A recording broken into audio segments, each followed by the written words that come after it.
welcome to Friday night at Monsterpalooza. Thank you for being here. First presentation of the weekend, and we are so happy we are beginning with this one. I would like to introduce to the stage our moderator, Mr. Byron Burton.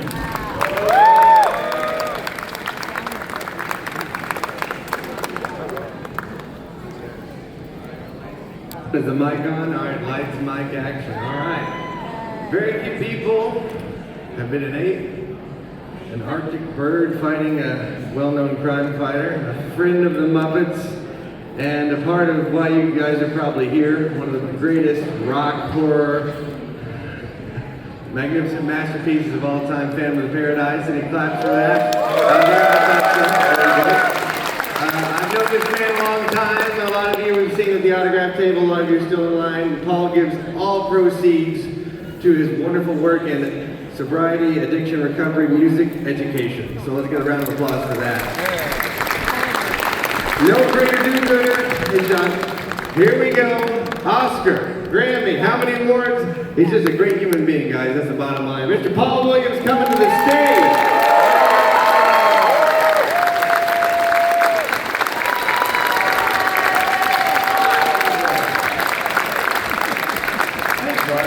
Hey.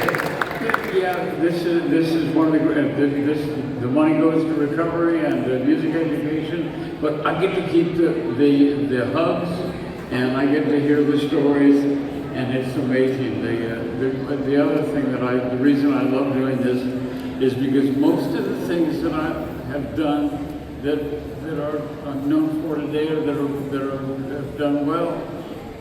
I mean, Phantom of the Paradise is an amazing example. It came out, nobody went to see it. And it would probably still be that, except there would be a bunch of crazy people that made everybody they knew watch it. And that's you guys. And you were just at Cannes. So all the way to France, right? For the 50th. The 50th anniversary in France. Yeah. I for the 50th anniversary, I went over and introduced it at the Cannes Film Festival. I mean, and this is, as I say, when the picture came out, Brian De Palma and Bill Finley went to see it in New York, and the theater was empty. I mean, it was just break your heart to have to go in there after working so hard on something, and then to have it turn around. To walk on stage at the Cannes Film Festival as the final screening at the festival on the 50th anniversary of Phantom of the Paradise was one of the most remarkably touching moments.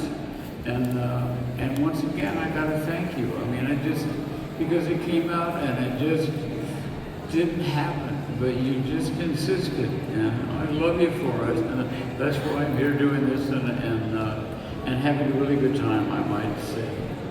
A really good time. When you're working on the film, you know, you take inspiration from scenes, character arcs. Sometimes the mood through the production design and everything can really help you. But what did you think when you saw those amazing helmets for the first time? I mean, oh, you're talking about Daft Punk, or you're talking about the Phantom of the Paradise, which is inspired. Well, there's a huge leap there. It's interesting because amongst the fans, there are a couple of people that have been magnificent in offering me jobs along the way. Edgar Wright has been a great advocate and fan, and I love Edgar Wright's movie. Shaun of the Dead, huge fan. Oh my God. So I was really excited when he put me in Baby Driver, but of course he has me blown away 3 minutes into my part. So I keep saying, you can do a prequel, you can do a prequel. But no, the fact is, Thomas and Guillen of Daft Punk met at a screening at the theater where Phantom of the Paradise was showing in England, in France rather, in Paris. And noticed that they were there again and again, and sometimes the only person in the theater.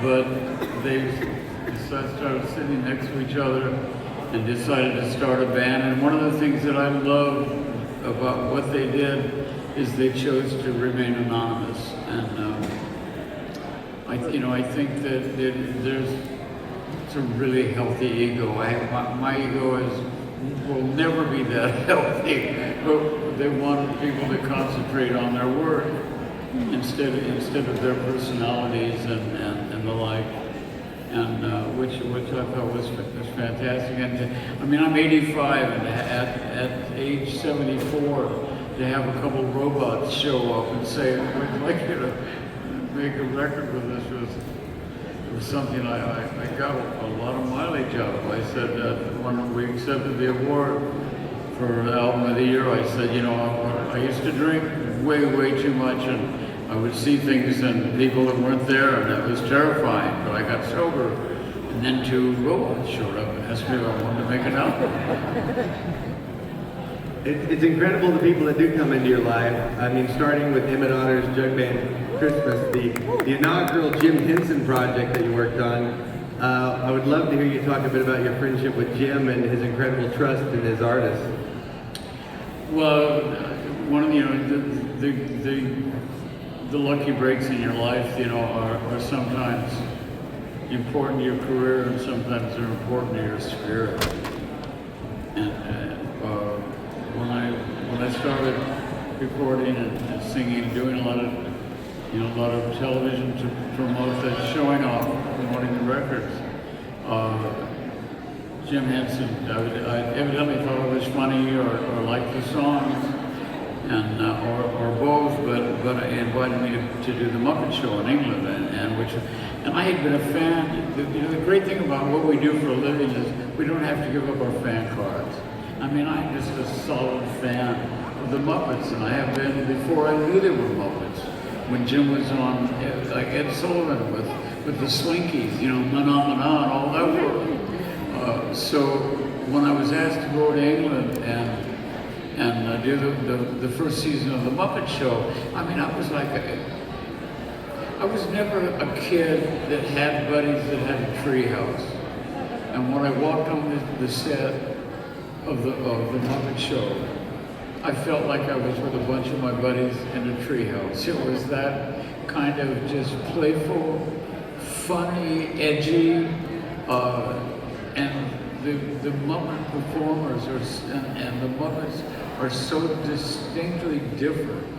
If I'm talking to Jim and Frank Oz, and they have Piggy and Kermit with them, there are 5 of us in a conversation. It's just because, Piggy will say things to me that Frank would never say, that I couldn't say on public television, Wow. But I loved it, and I really fit in. I just felt like, God, it was just so easy to be around all of them. And Jim had this quiet, sweet, presence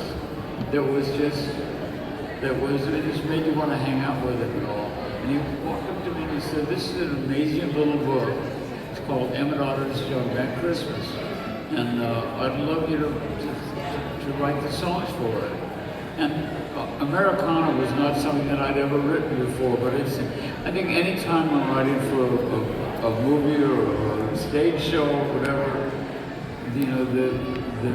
the feel of the music is really in the story. So just reading this script, and the story took me to a place that I think was pretty, fair version of Americana. And it was an amazing experience. I wrote the songs and underscored the hour show, and I think it was my audition for the Muppet movie. When he asked me to do the Muppet movie, I said, "There's something I want to do that's going to make this so much better for you." There's a guy that I've been writing with named Kenny Asher. And Kenny Asher and I had just finished working on The Star Is Born. We wrote most of the songs for The Star Is Born. I wrote Evergreen with Barbara, but almost all the other songs I wrote with Kenny Asher. Woman in the Moon, Watch Closely Now. And it was a an amazing experience. We'd written "You and Me Against the World" together. Was our first hit we wrote together, and so I said I want to bring Kenny Asher in to write the songs with him because his music is more sophisticated, I think, than mine. So beautiful, and it worked out beautifully. We had our first meeting at my house in the Hollywood Hills, and we went through the story. So the story is basically there's an ad that this agent tells Kermit about that they're looking for frogs that want to be rich and famous in Hollywood, and Kermit decides to go to Hollywood. It's basically a road picture, just like a road picture. So we kind of went through the script, and picked out the places where the songs would go, and kind of what they'd be about is sort of dictated by the script a little bit, you know. And I walked Jim to his car and I said, you know, Jim, I know what a big deal this is for you guys. This is the first Muppet feature, and Kenny and I won't surprise you. We'll make sure that as we're working on the songs, you're going to get to hear them. So, you know, so we know we're on the right track. And he said, oh, Paulie. He probably didn't say Paulie. By the end, he said Paulie. But at that, he said, Paul, that's not necessary. I will hear them in the album, in the studio when you're recording. And I was like, really? This was not my experience with Barbra Streisand. It was a little different. And it was indicative of exactly what you mentioned, that ability to trust the choices that he'd made, and whether it was for the art direction or for the music or the Muppet performers and their input in what we were doing, it was wide open. And again and again he proved it. There's one other story from a Muppet movie that is my favorite. My favorite song, and maybe that I ever wrote, is called "I'm Gonna Go Back There Someday" from a Muppet movie. I don't know if you know all of that. There's this amazing scene in the film when Kermit and the Muppet Cities gathered are trying to make it to Hollywood, and they break down in the middle of the desert. Well, I was raised in a lot of different places, but a lot of years in New Mexico. So I spent a lot of time out in the middle of the desert, and when you're out in the desert at night, my God, the skies are stunning. And will overwhelm you with just the grandiosity and the beauty of the universe and how small we are, and yet what a gift we've been given. And in this scene, when the car breaks down, Kermit's off kind of beating himself up for not delivering the goods for these guys, but the rest of the Muppets are sitting around the fire. And I thought, I love Gonzo. Gonzo is my favorite Muppet of them all. Gonzo is a landlocked bird. I think we're all landlocked birds. I mean, I'm an old skydiver. I love to be in free fall. I love to be, I just, I think that spiritually there's something about that idea of Gonzo as a landlocked bird. And Kenny and I look at each other and I say, Kenny, I've looked at that desert sky. I can't believe that Gonzo would not be drawn into that. And we wrote a song for him, and this looks familiar, vaguely familiar, almost unreal, yet it's too soon to feel yet, close to my soul and yet so far away. I'm going to go back there someday. Sun rises, night falls, sometimes the sky calls. Is that a song there? And do I belong there? I've never been there, but I know the way. I'm going to go back there someday. Come and go with me, it's more fun to share. We'll both be completely at home in midair. We're flying, not walking, on featherless wings. We can hold on with love like invisible strings. There's not a word yet for old friends who just met, part heaven, part space, and have I found my place? You can just visit, but I plan to stay. I'm going to go back there someday. We wrote this song and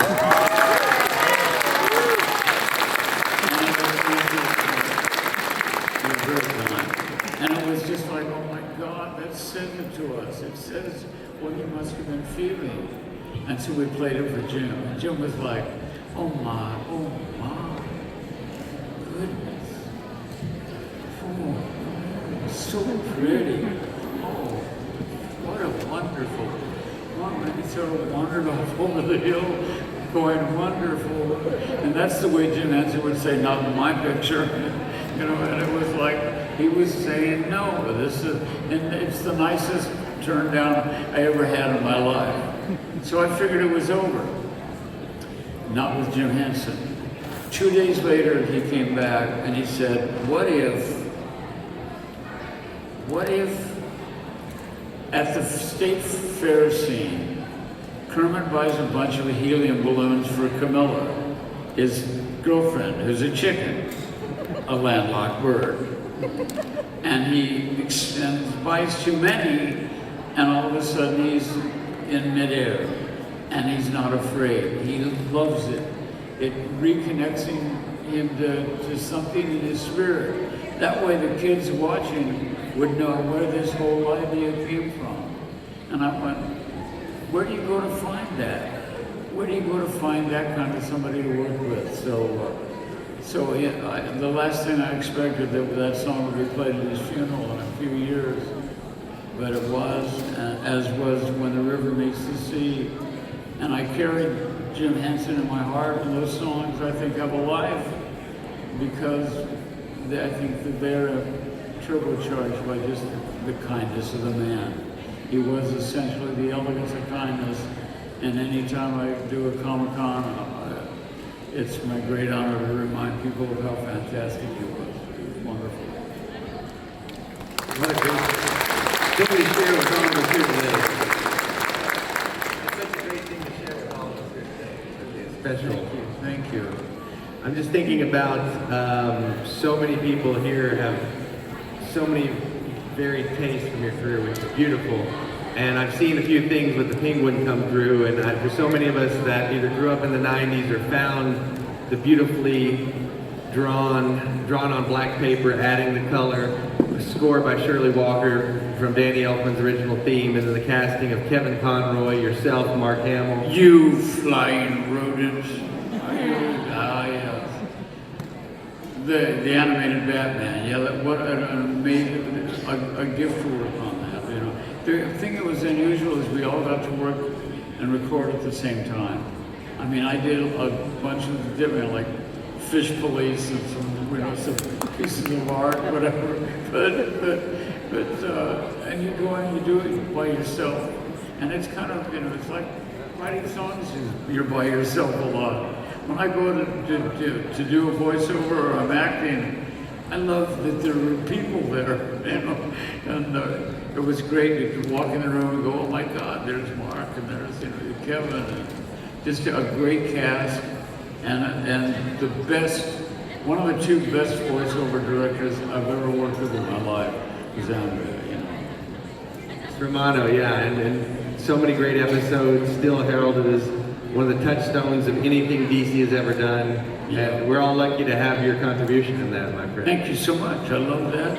And I mean, when I think about what qualifies for a monster, you know, for specifics of this celebration is, I guess the first thing that I had that was really an opportunity to be involved in was Virgil and the Battle for the Planet of the Apes. 3.5 hours of makeup every morning. But like, I mean, just, we were shooting out in Malibu Canyon, and with you know, Claude Akins on one side, and Robbie on the other side. God, I'm having a senior moment. Roddy McDowell. Roddy McDowell, thank you. Okay, let's see what you won. Behind curtain number 2. Yeah, and I loved Roddy from forever. One of my favorite movies ever was, oh my God. The Child, Kid on the Hill, something Wait, on the Hill. wait. You know, it's about never mind. It was a movie about a mining town, and he was a little boy, and I will think of the name in about 3 minutes. I'll think of the name.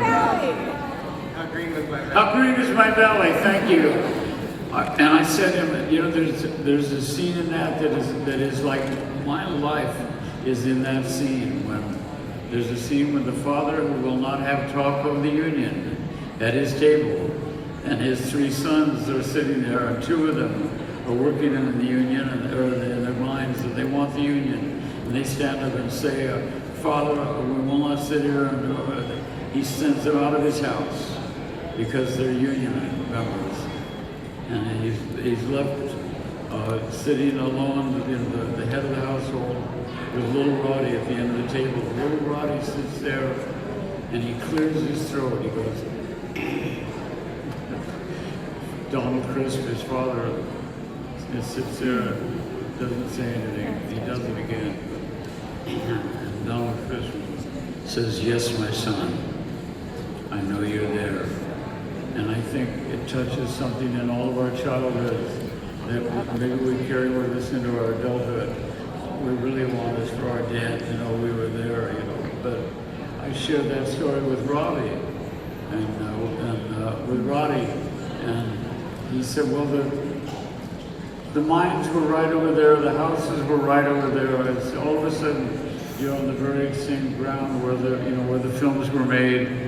A guy named Kenny Chase did my makeup, 3.5 hours, and the only real remnants of it that I cherish outside of the movie is that I was booked to do the Tonight Show, and we were shooting late, and I said, what the hell, Kenny, will you go with me to the show? I'll leave this on and sing Here's Our Rainy Day and take it off afterwards. And I mean, it's my screensaver, as me as Virgil. I love it. It's one of my favorite experiences ever in Hollywood. You had Johnny going on that one. That was awesome. Oh my God, yeah, it was good. Well, Johnny Carson inadvertently led to Smoking the Bandit in a way, didn't he? Smoking the Bandit, you know, Pat McCormick was, I refer to it as my art film. Smoking the Bandit 1, 2, and even worse. You know. But Pat McCormick was a dear friend, 6'6", I think. Biggest heart in the world, and we both, you know, I'm 36 years sober. I think if he had lived, he would have been about almost 40 now, because he got sober before I did. But when we were both drinking, and we loved it. We had amazing, our first conscious memory was coming out of a bar at the beginnings of daylight. We'd been in the bar all night, and we come out, Pat's 6'6", bright sun, and he's throwing a lot of shade, and I'm trying to stand in the shade, and he looks around, and I don't think he'd ever seen me off a bar stool before, and he went, oh my God, you know what, little guy? You look like an aerial photograph of a human being. And I fell in love with him. I mean, I said, I was stationed on you during the war. He said, little guy, you're going to have to help me find my car. I have no recollection of where I parked my car. I will need it to make it home because I'm having a little trouble walking. You know, so you're going to have to help me find my car. I said, I can do that. What kind of a car is it? And he went, oh no, that would be cheating. I mean, a mind that is just amazing. So whenever I was working at NBC, I'd always go by and see Pat, you know. I mean, I did 48 Tonight shows and I loved it, but I would also just show up to see Pat. When the show was done taping, we'd go have a drink and some food. So I went over after doing Hollywood Squares, which I loved doing. I never knew who was going to be there. You know, my God, it's a surprise, you know, wow. So I'm standing off camera with Pat, and they're on a commercial break, and Burt Reynolds is the guest of that this particular night. And he was just sitting there waiting, and he looks over at Pat and I, and he did the exact laugh he does in The Hammer in Smokey and the Bandit. He saw the two of us together, and that laugh just poured out of him. And he said, "Paulie, come here, you know." I walked over and he said, "Don't leave after the taping. I want to talk to you and Pat. I got a really good idea." And oh God, was it ever a good idea? It was, I mean, they were sometimes, by the third one, it was like a vacation to make and a job to watch. We had way too much fun. We drank and we were in, at those days I was seriously involved with what I refer to as the devil's dandruff, which was inspiration in a little bottle. And that almost took my life until a bunch of recovering alcoholics in Oklahoma City saw me have an absolute psychotic episode and a breakdown. And what I didn't know is they put together a prayer circle and they prayed for me. And 5 days later in a blackout, I called the doctor and said I wanted to get sober. He called me the next morning. He said, "I found a place for you." And I went, "What are you talking about?" He said, "You called me last night at home. I might add, I don't know how you got my number, but you did. Oh, wow. And you said you were tired, you didn't want to ride drunk with your kids in the car anymore, like your dad did. You said you didn't want to lie every day, like you had been for the last 15 years. And I heard it, you know. And that, the guy, the promoter in Oklahoma City that put together the prayer circle was one of my dearest friends. He's a regular of my home group of those meetings of the organization I don't mention by name, but that saved my life.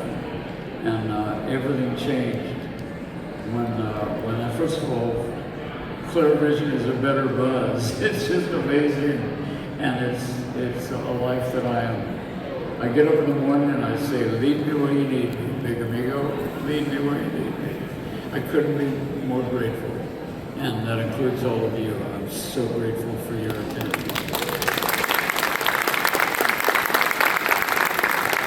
Well, we'd love to have some folks line up and ask questions. And in the meantime, if anyone wants to line up here in the center, we can take your question. I want to talk to you a bit about the Muppet Christmas Carol, which is you delivering gold once again. But what a festive situation when you're given the chance to write, songs. I mean, everybody wants to have Christmas songs. Well, you did a whole album. But think about when it happened, because when I got sober, the career I thought I had been gone for probably 10 years. So nowhere the phone was not ringing, and this one's not a long story. But what's amazing is that the phone does ring, and nobody, if the word around Hollywood was that if you hire Paul Williams, you got to back up a truck full of cocaine, because he's got a bad habit. So that's gone, but I get a call from Brian Henson. God bless him. And he says, "We're going to do the Muppet Christmas Carol, and you're the guy. I mean, you write the heart of the Muppets. We want you to write." And I went, and it was my ticket back to the magic store. And when you think about it, I sit down to write these songs about this man who's been lost in his addiction to greed, and he has a spiritual awakening. I'm asked to write this in the middle of my own spiritual awakening.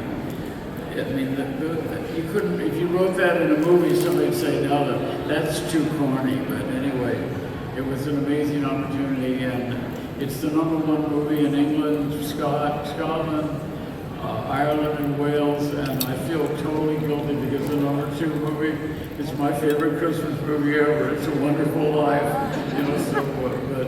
But again, it's nothing but gratitude. You have a question, sir? Thank too. Hello, Sophia.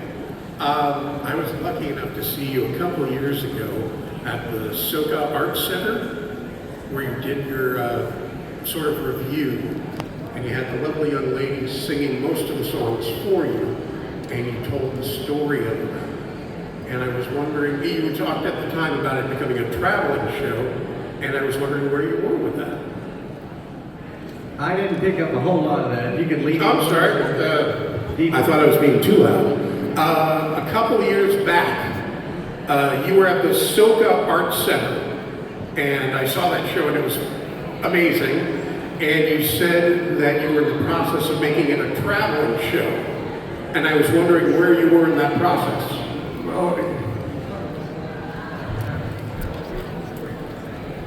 The review. Oh, no, I did that at Soka, yeah. We were there. Yeah. How was it? It was amazing. What a good time. Yeah. Thank you. I dragged friends to it, and we all loved it. Thank you. All of us. Oh, thank you, man. I really appreciate it. What's Yeah. your name? Eric. Eric, I appreciate it. You know what, I don't do a lot of performing. Part of it is because I've lost a lot of my upper mid-range of my hearing. So when I'm singing and I'm singing, like if I'm singing and there's no band, I'm right in tune. If there's a band and I'm singing and it sounds to me like I'm singing the root note and exactly the note, I look over at Chris Caswell, my piano player, and he's like this. He looks like a sad Muppet, and I go, what? I'm singing right, even knowing you're singing a third above, you're singing a harmony. So it's gotten to the point, I just did a thing in New York at the 92nd Street Y, I did 3 nights there.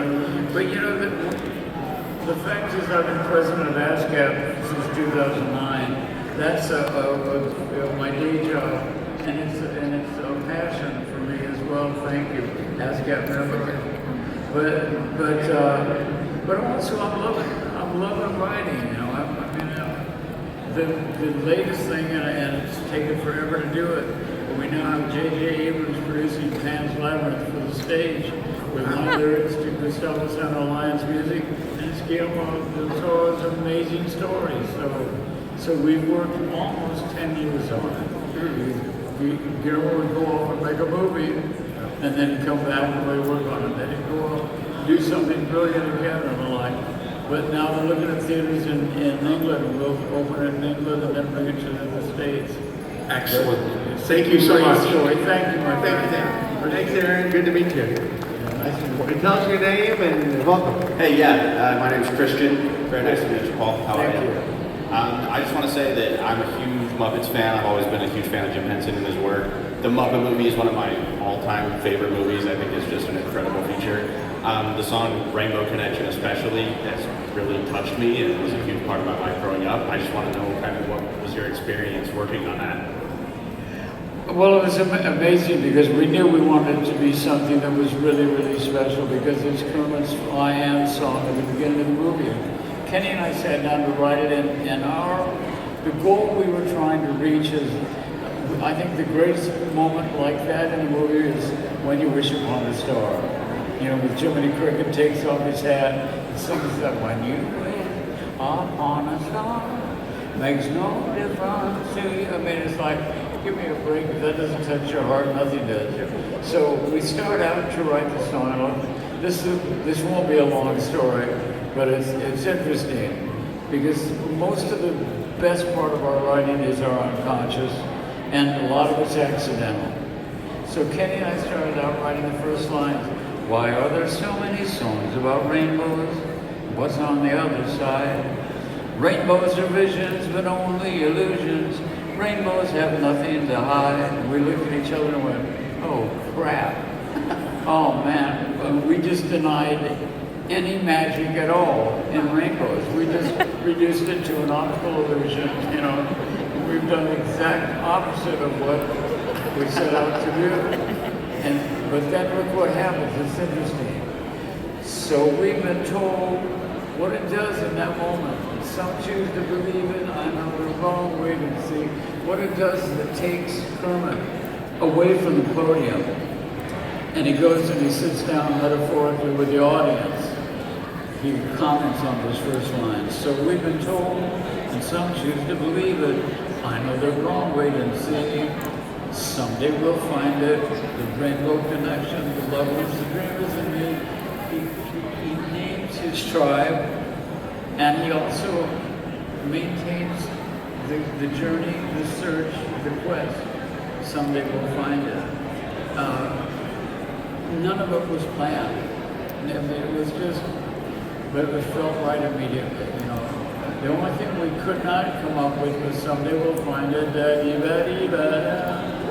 Kenny and I were going around, but I looked at my wife at the time, mother of my children, and still my dear, dear friend, like my sister, said, what you guys, what's going on? I said, well, there's a connection between rainbows and people. And she said, yeah, because with the rainbow, the connection, because they were like, for about 3 minutes, we do this very important. She says, you're looking for the rainbow connection. And we went, oh my God, that's perfect. I said, God, that's perfect. She said, you've said it 40 times. You couldn't see it, so we're not the sharpest knife in the drawer. Paul, I just want to say thank you so much. Seriously, that song has had such a huge impact on me in my life, and it's beautiful. So thank you for writing. You're welcome. And Thank you. Big question. best things is just when people get married to it or their kids can play it, it's a heart payment. Hi, my name's Logan. Just thank you so much for being here and sharing your stories with us here today. It's my pleasure. Yeah, thank you.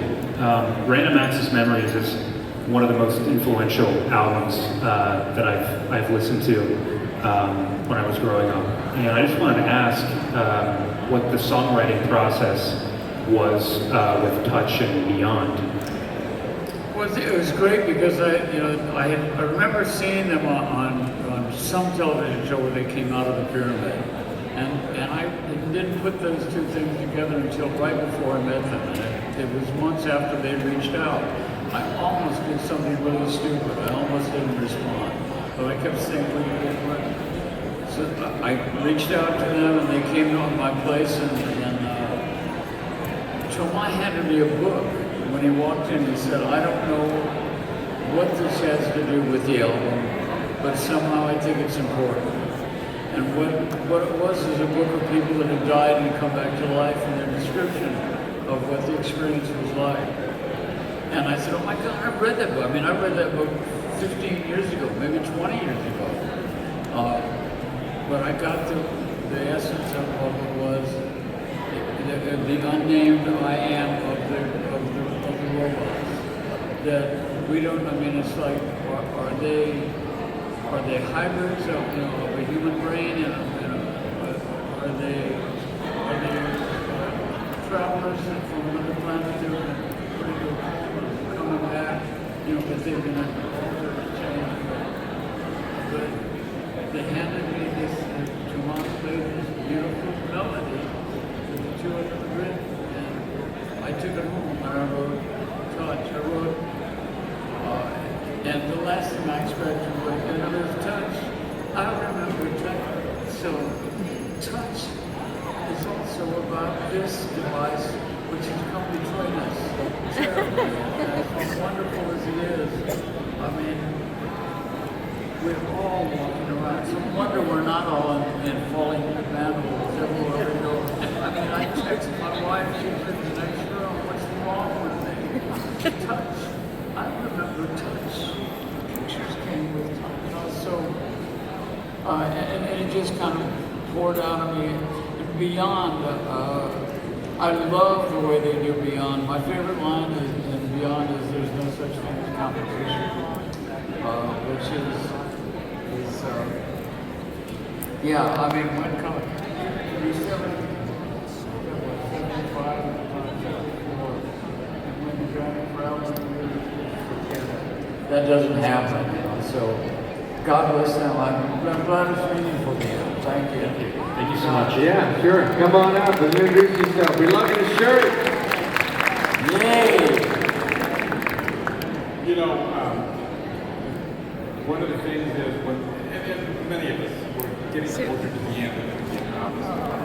But one thing that's going to happen is when I die, I told my kids, and my son plays the piano very well, he's going to play Rainbow Connection. Oh. I hope that's a long way away, but when it is, but what a ride I think that's going to be. What a ride, you know. It's there's so many miracles. You know, I had back surgery September 30th, and this is a quick story, but I had a herniated disc. The doctor went in and cut a few muscles in my back, and went in. Collapse vertebrae. Anyway, the disc was shaped like that. And so he opened, pushed the tube, the bones apart, and found a dead nerve. And so the doctor, this is all microscopic, you know, and like robotic assist and all. And he pushed the little dead nerve aside, and he dug a canal underneath it. So the next nerve that came in wouldn't die if that thing came back to if the vertebrae came back down again, you know. I think it's horrible. At any rate, so the doctor that was working with him was telling me the story. He said that the doctor, as he was doing it, said that it was amazing because all of a sudden, as he was cleaning up the bone, this dead nerve twitched. You know, that's impossible, but what's that about? And he looked and he nothing, he went back to cleaning up the bone, and then all of a sudden the little dead nerve twitched again. And then it began to vibrate. And he said it vibrated so quickly that it was vibrating joyously. And when the lady surgeon who was sharing this with me said that, a tear rolled down her cheek, and one responded from me. And when I'm emotionally touched, I can't make a sound. My minister calls it God's punctuation. My God, so I whispered to her, I croaked with her. Music is vibration. And we hugged each other, and it was just a moment of celebration of what, not only was there science there, but the man who did this work did a gracious, humane act. And I thought of a wonderful quote of Rumi's that just kind of covers my life between here and stepping through the veil. And the quote is, "Sell your cleverness and purchase bewilderment." Sell your cleverness. I did that. I mean, I've been clever. I've sold my cleverness and purchased bewilderment. And the bewilderment is, to me, the wonderment of life. The fact that there is so much in nature that is recreated in our body, that this is, it feels like the people are whispering to us all the time. The older I get, the closer I get to the veil, the more I know there's something on the other side. I can feel it breaking on through. Not today, I hope, but eventually. God bless. When you make magic, music is magic, and you make it as good as anyone. I appreciate that. Hey, what's your name? Good to meet you. Hi, my name is Andrew. Hi, Andrew. Hi, Paul. I just had a question. It's about the Muppets movie. The scene where you're in at the bar when Fozzie and Kermit are dancing. Do you know the name of the song that you're playing on the piano in that scene? Which one? When you're at the piano, it says don't shoot the piano player. Don't shoot the piano player? Yeah. I think it was, yeah, it was, I have no idea. I've been trying to find the name of that song, and like I just had no leads. I thought I'd take this opportunity to ask. I wrote, it's funny because I'm basically usually with Kenny and I. Kenny's more music and I'm more lyrics, but right after we wrote up the songs and all for the movie, Kenny had his first child, and he said, you know what, I can't undo the underscoring. I gotta go home, I gotta spend these weeks with my baby. That's the kind of man he is. So he went home and I wrote all the underscoring, but I have no idea what I wrote for what are banging on the piano. I don't blame you. Yeah. I don't remember, but I remember the bum bum bum bum bum bum bum bum bum bum bum. I mean, I remember all the cues. You know, bum bum bum bum bum bum bum bum bum bum bum bum bum. I don't know why I remember them, and I remember writing them for the wrong instrument and having an orchestrator sitting next to me going, "You just killed the horn player," having to try to hit that note. Let's write it for a flute. And thank you. No, thank you. Appreciate you. Thank you. Come on up.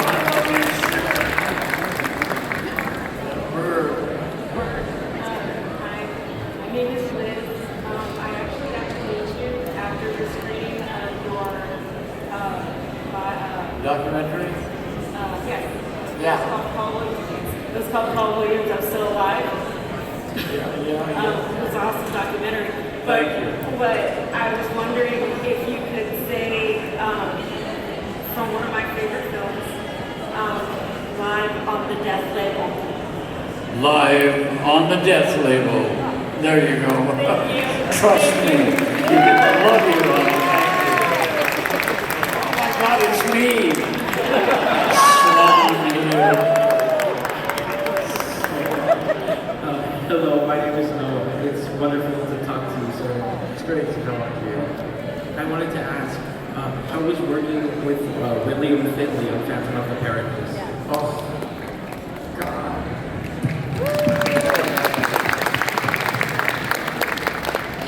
I mean, he does more with one eye.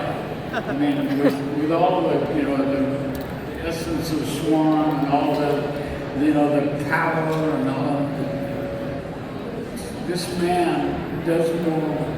I mean, he's just a remarkable actor, and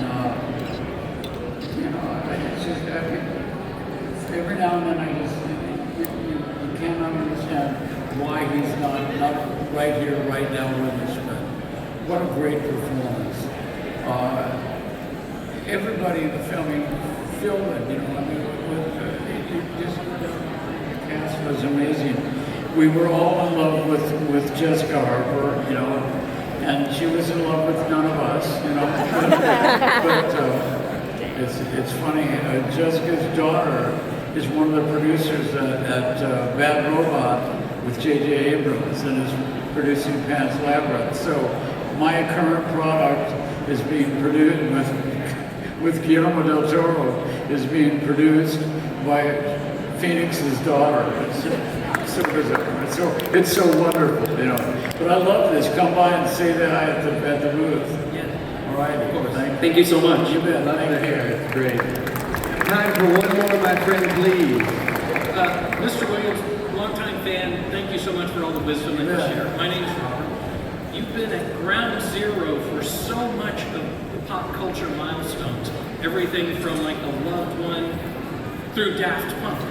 Is there something right now that you wish you could do in that space? Some guest star spot or something like that? Is there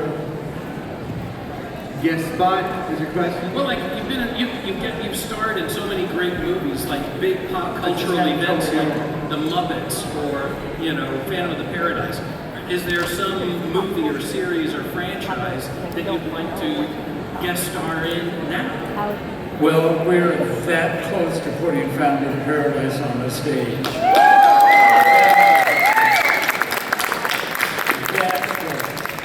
Perfect. And so